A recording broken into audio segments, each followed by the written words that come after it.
Okay. Let's see how we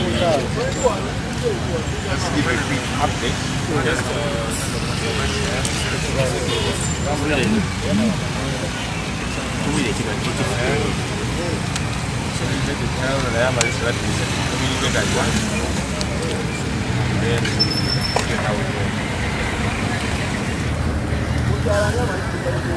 Oh my goodness. What do you want? Yeah, it's coming. It's coming.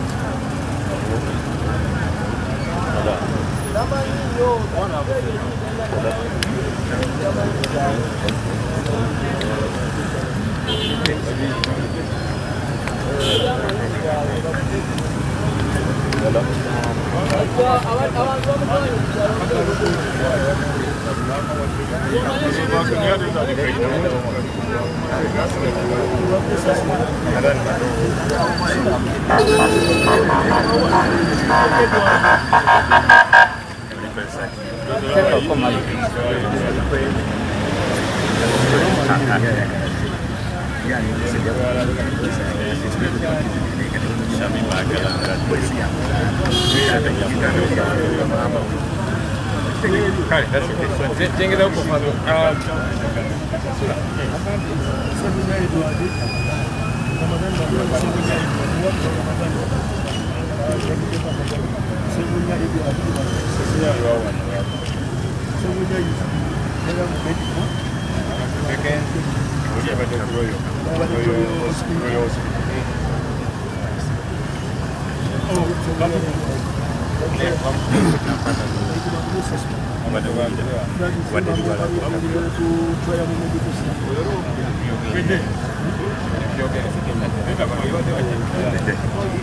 Okay.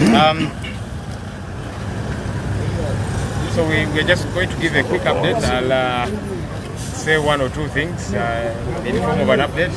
Then Honorable Lachi will also give a quick update.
It's okay. Chimara, why you do that?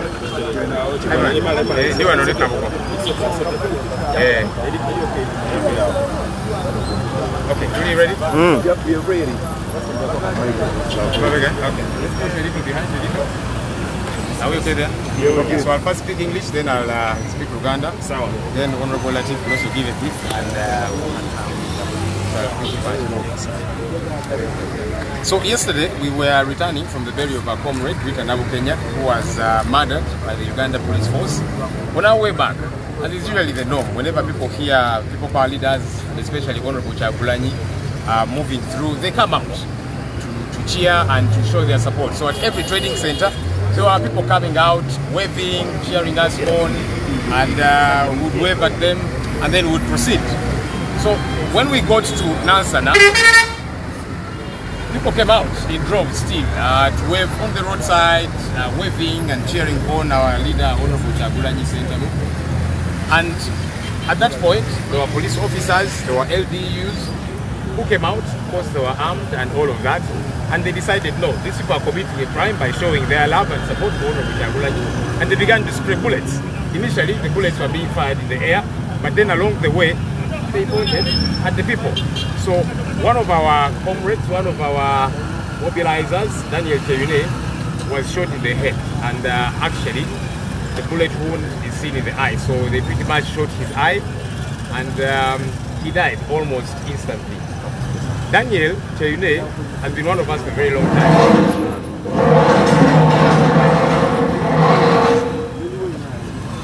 Well, a couple of things are interesting about Dan. Dan got elected previously as the youth NRM vice chairperson of Nakulabe, where he comes from. But along the way, like many other NRM members and supporters, he realized, no, I think we've had enough of these regimes. I want change. And that's how we joined People Power. He's been a part of many of our meetings, mobilizing and all of that. And that's how we got to be a part of the team yesterday.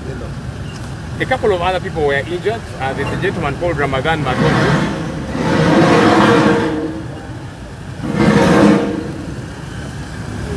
A couple of other people were injured. There's a gentleman called Ramadan Matovu who was shot on the hand. That one I saw myself from the window of the car in which I was. His hand was...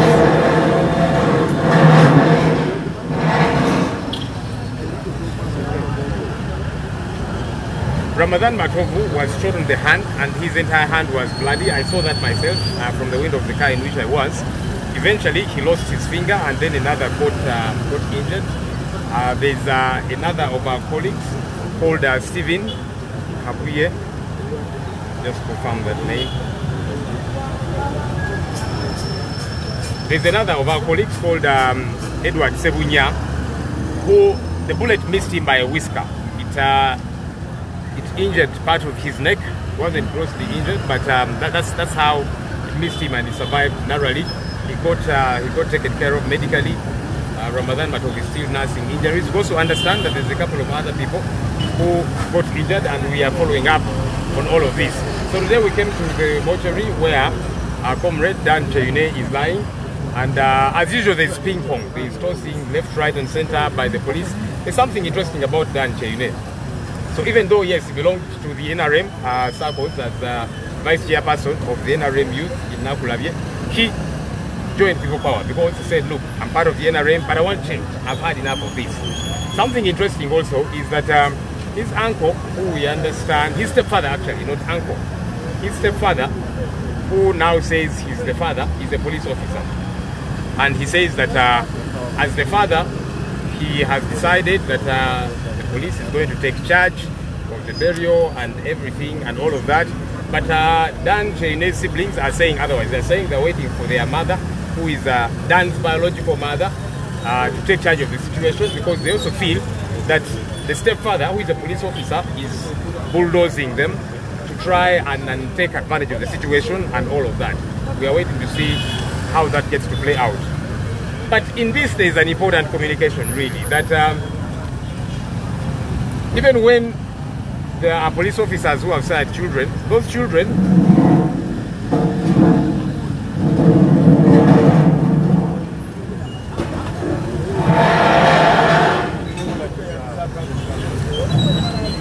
the sooner they stop that and we finish and go away, the better for them too. So they should know that the longer we stay, it's good for them.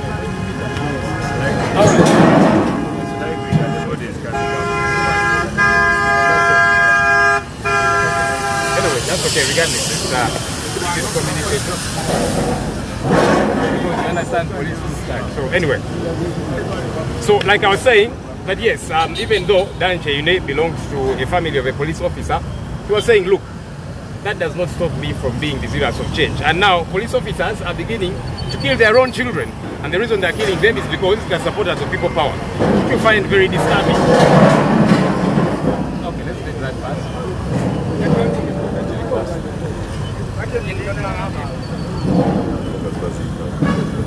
These are stupid.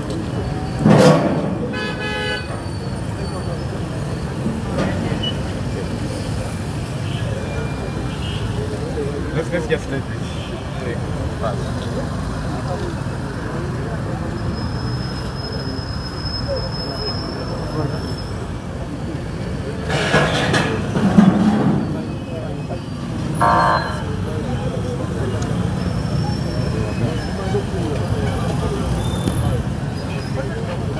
Okay, so I was saying, even children who come from families of police officers are saying they want change. But police officers, a number of them, especially because they are reckless and certain times I don't know whether they have certain mental challenges. You know, previously they told us that they need to be checked because a number of them are struggling with mental challenges. That was according to a qualified medical officer. They are beginning to kill their own children too. Why? Because their children are supporters of people power. Their children are supporters of Honorable Kyagulanyi Ssentamu, which we find ridiculous. We have said this again and again, that we have continuously been pushed to the wall.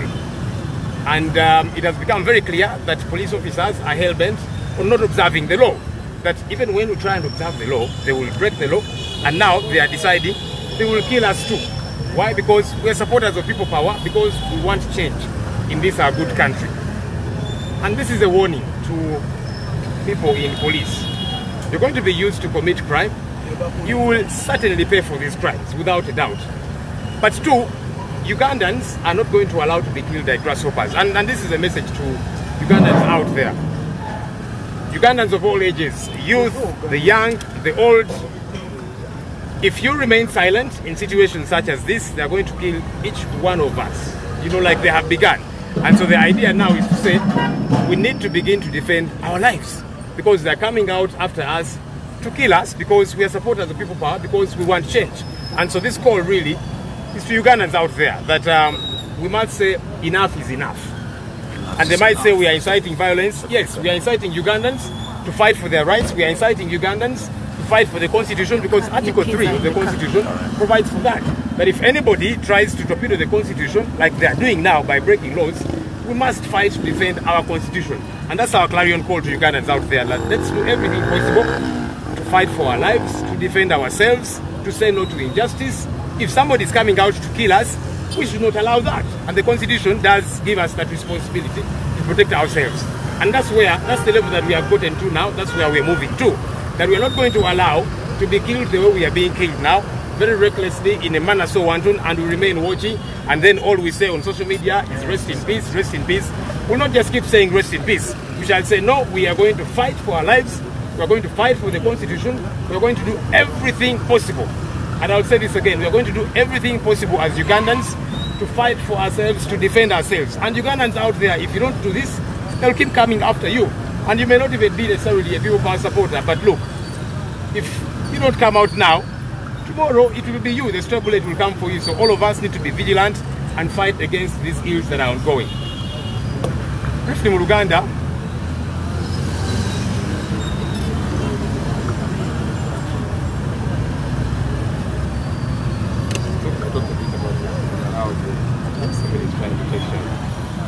okay, ngenda kwogerako mu Luganda.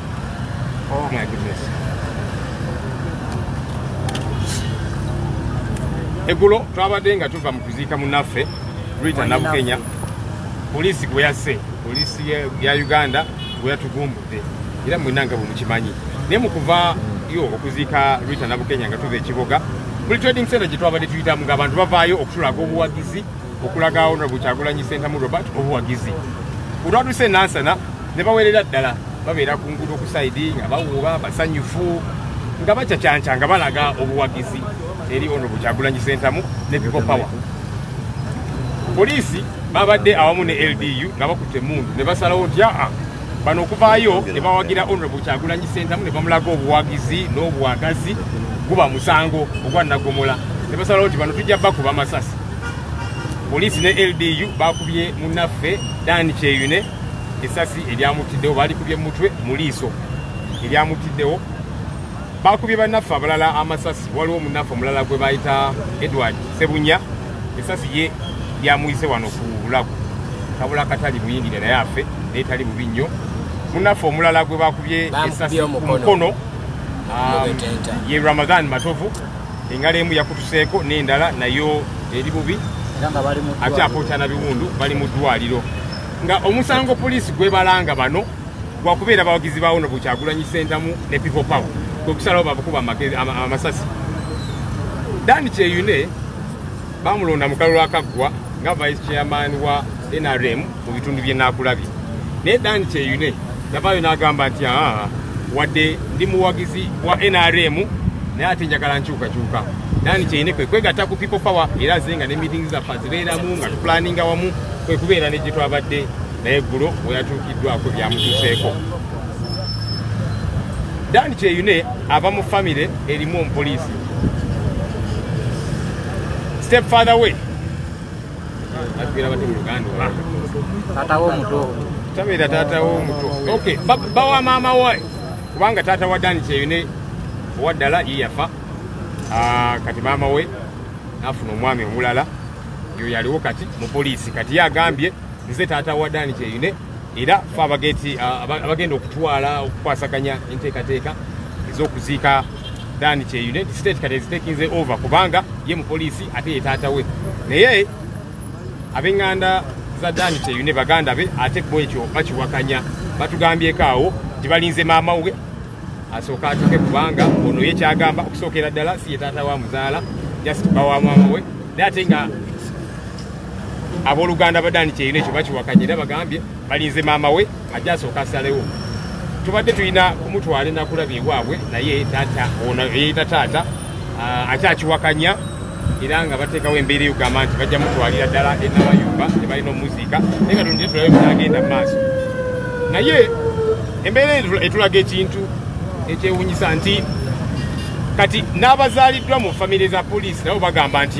bino ebigenda mu maaso tubiwakanya twagala nkyukakyuka Dan Kyeyune kyabadde aliko bagamba yes bawa maama wange mu poliisi naye nze njagala nkyukakyuka naye ate kati ekyenyamiza nti abapoliisi nabo batandise kutta baana baabwe lwaki lwakuwagira people power nti okuwagira people power muba musango kobe mwana waani kitewo wange oli mwana wa poliisi nti kasito bange owagira people power bajja kutta kyekibaddewo kati kuno kulabula eri bannaffe abali mu poliisi nti mutandise okukkiriza okukozesebwa ensobi okumenya amateeka naye balina okimanya nti buli mupoliisi sekinoomu ajja kwewozaako ye nga ye sekinoomu si kitongole kiramba kosi n'ekitongole nakyo tujja funa engeri kikwasaganya naye omupoliisi sekinoomu oba wa LDU ndi bw'osalawo nti gojja kukola effujjo ojja kumenya amateeka okola bino bye babadde bakola tujja kukwasaganya gwe ng'omuntu sekinoomu ng'amateeka bwe gagamba ate ne bannayuganda ne tubakubiriza nti bannange kati bwe tutuuse batuzindise ku kisenge ennyindo baginyize n'omusaayi guze tulina kwetaasa kati kutaasa bulamu bwaffe nti bannayuganda bwe mutavaayo ne mugezaako okwetaasa bajja batta bajja tutanga nseenene kubanga tujja sigala ku social media nga tugamba eno kati bamuse rest in peace awo mule mirembe tetukuba ku ekyo nti bwe tutagezaako kwetaasa nga bannayuganda fenna tujja kubanga Rita Nabukenya fenna tujja kubanga Dan Kyeyune nti tulina kukola butaweera okwetaasa ffe nga ffe kuba ne ssemateeka yaffe ekikkiriza akawairako okusatu kagamba nti oli wagezaako okumenya ssemateeka yaffe okumenya amateeka ye n'asalawo nti ajja bitwalira mu ngalo ze akole effujjo kitukakatako ssemateeka etuwa obuvunaanyizibwa ffe nga bannansi nga bannayuganda okugirwanirira era okwetaasa mu buli ngeri kyetuzaako bajja gamba nti tukuma mu bannayuganda omuliro yes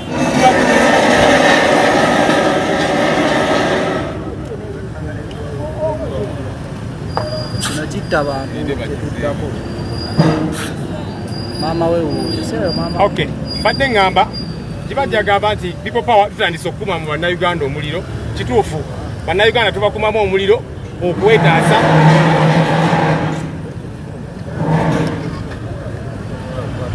bajja gamba nti bannayuganda ffe people power tubakumamu omuliro kituufu bannayuganda tutandise bakumamu omuliro beetaase balwanire ssemateeka yaabwe bataase obulamu bwabwe kubanga bannayuganda bwe mutavaayo kwetaasa bulamu bwammwe mujja kubanga Rita Nabukenya poliisi bwe yatugumbudde mujja kubanga Dan Kyeyune poliisi bwe yatugumbudde ne bannaffe abalala abazze battibwa mu ffujjo poliisi lyekola ng'emenya amateeka so bannayuganda tubagamba nti kati levo gye tuzzeeko yakwetaasa mu buli ngeri yonna kubanga ssemateeka etukkiriza etuwa obuvunaanyizibwa obwo bwe tutakikola fenna tujja kufa nga nsenene nga bannaffe bano bwe bagenze.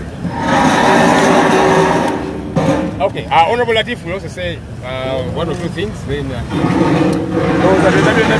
omwogeza byogedde nze just muganda katono nnyo nti embeera efaana bweti bannayuganda gye mulaba tejja kwawulamu owagira oba towagira NRM ejja kutuuka ku buli muntu yenna kubanga abantu abatambula obulungi Jamwe Nassara nga bwamanyiddwa nga yonna yonna gye twavudde tewabadde embeera yonna obwedde abantu bawubira kubona bo Kyagulanyi ne tweyongerayo naye lino ettemu eryakoleddwa lyakoleddwa kwongera kugatta ku matemu amangi agabadde gakolerwa ku bannaffe ku bantu baffe bannayuganda ab'enjawulo naye ffe ng'aba people power tujja kgenda mu maaso n'okulaba nti enteekateeka efaana bweti ey'okgenda mu maaso n'okutta bannayuganda tujja kubeera nti tugitwala nti kya bulijjo oyo afudde kiwedde oyo afudde kiwedde poliisi we neeba twekubye mu mutima n'ebitongole ebikuumaddembe okutandika okukola omulimu gwabo ogwabyo ogw'okukuuma abantu n'ebyabwe ne batandika kukola mulimu mulala gwa kutta abantu n'okubalumya bannayuganda bajja kwekolamu omulimu